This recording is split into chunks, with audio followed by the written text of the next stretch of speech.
Je ne me souviens pas du nombre de fois que j'ai lu Hébreux 11, verset 3, chaque jour ou chaque semaine. Parce que je dis, Saint-Esprit, enseigne-moi ce que l'on dit réellement dans ce verset de la parole de Dieu. Les choses visibles ont été tirées des choses invisibles. Alors, comprenez-moi très bien. Les choses visibles sont les choses qui ont un lien avec la terre, selon Genèse 1, verset 1. Et les choses invisibles, généralement, sont liées avec le terme Hachamim, les choses qui sont dans les cieux. Les choses qui sont dans les cieux. Donc, quand on parle des cieux, on ne parle pas de ce qu'il y a au-dessus de la tête. Quand on parle des cieux, on parle aussi des choses invisibles. Amen, amen. Ainsi, quand on veut étudier Job 38, verset 33, il est écrit, la Bible déclare que connais-tu les lois des ciels, ou les lois du ciel, ou les lois des cieux, réglementes-tu leur pouvoir sur la terre? En d'autres termes, quand on dit connais-tu les lois des cieux, on veut aussi dire est-ce que tu connais les lois du monde spirituel? Est-ce que tu connais les lois du monde invisible?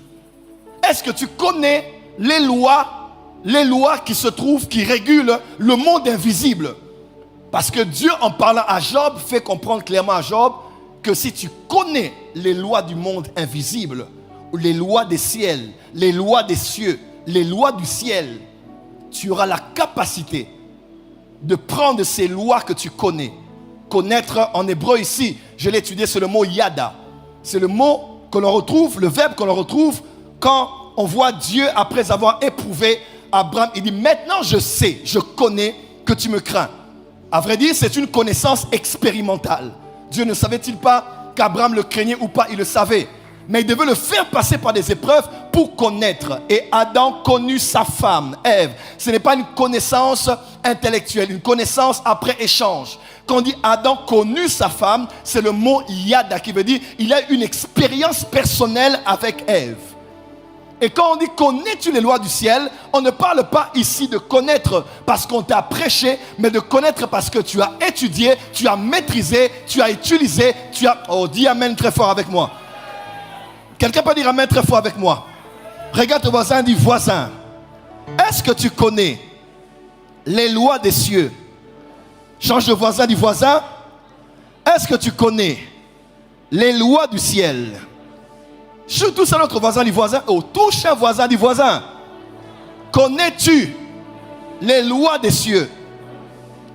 Nous le connaissons ensemble, généralement dans notre jargon quotidien. Nous parlons de plusieurs lois, parmi lesquelles la loi de la gravité. La loi de la gravité stipule que tout objet dans l'univers exerce une force d'attraction sur les autres objets, proportionnelle à leur masse. Et nous le savons, à cause de la loi de la gravité, tout ce que l'on peut jeter dans les airs fera quoi? Fera par revenir sur la terre. Amen, amen.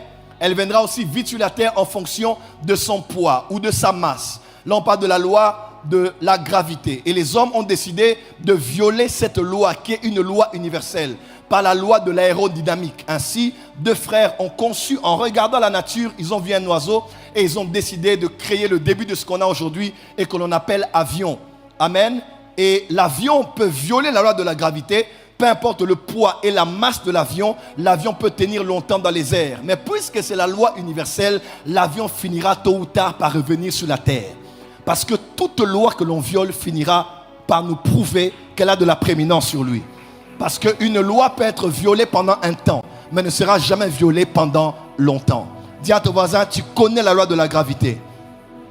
Il y a aussi ce qu'on appelle la loi de la conservation de l'énergie qui dit ceci. L'énergie ne peut être ni créée ni détruite, seulement transformée d'une forme à une autre. C'est ce que l'on appelle les excréments d'un animal que l'on peut demain utiliser comme étant du fumier afin de donner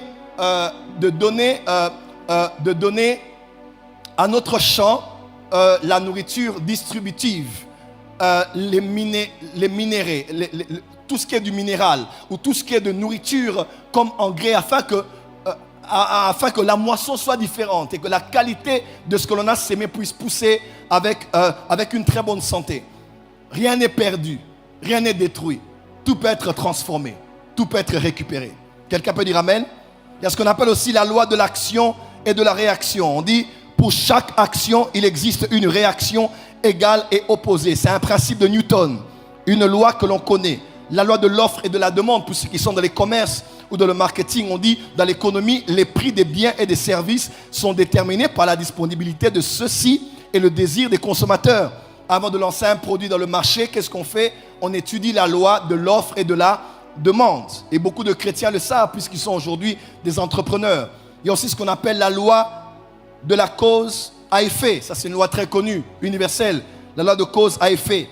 Donc, il faut que quelque chose arrive pour que quelque chose arrive. Donc, rien n'arrive par hasard. Si telle chose s'est produite, c'est parce que notre chose a été à la base causale de ce que l'on a vu. Et cette loi dit chaque cause a effet, chaque cause a un effet, et chaque effet est le résultat d'une ou de plusieurs causes. Donc, il n'y a rien qui se fait par hasard. Tout ce qui arrive, arrive parce que quelque chose est arrivé au préalable. Alors, généralement, les chrétiens et notre monde connaissent la loi de la gravité. Nous connaissons la loi de la conservation de l'énergie. Nous connaissons la loi de l'action et de la réaction. Nous connaissons la loi de l'offre et de la demande. Nous connaissons la loi de cause à effet ou tant d'autres lois. Mais la question que l'Esprit nous pose ce soir, est-ce que l'Église connaît la loi des cieux? Est-ce que l'Église connaît les lois des cieux? Seigneur dit différemment, il dit, est-ce que l'Église connaît les lois de l'univers? Est-ce que l'Église connaît les lois universelles? Est-ce que l'Église connaît les lois des cieux? Écoutez-moi très bien. Quand on parle des cieux, on introduit la notion de la prééminence. Le premier verset des Écritures présente deux dimensions prééminentes. Numéro 1, Dieu. Et numéro 2, les cieux. On dit au commencement, Dieu créa les cieux et la terre. La prééminence est attachée 1 à Dieu, 2 aux cieux. Il n'y a pas plus prééminent que Dieu, puisqu'au commencement, c'est d'abord Dieu. Mais après Dieu, ce qui vient ensuite après Dieu, c'est les cieux.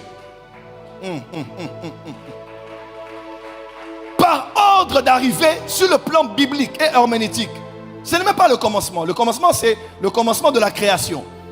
Mais ici, on a clairement ce qui est défini comme étant Dieu, numéro 1, et deuxièmement, les cieux. Donc, écoute-moi, si tu rates ça, tu rates tout le message.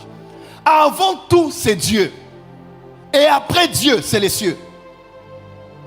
Après Dieu, ce n'est pas l'argent. Après Dieu, c'est le monde spirituel. Toute autre chose que tu verras sur la terre est le résultat de ce qui vient des cieux. Parce que c'est par la foi que nous savons que c'est Dieu qui a créé l'univers et tout ce que l'on voit de la terre est venu du ciel. Quelqu'un me comprend? Tout ce qui est visible est venu de l'invisible.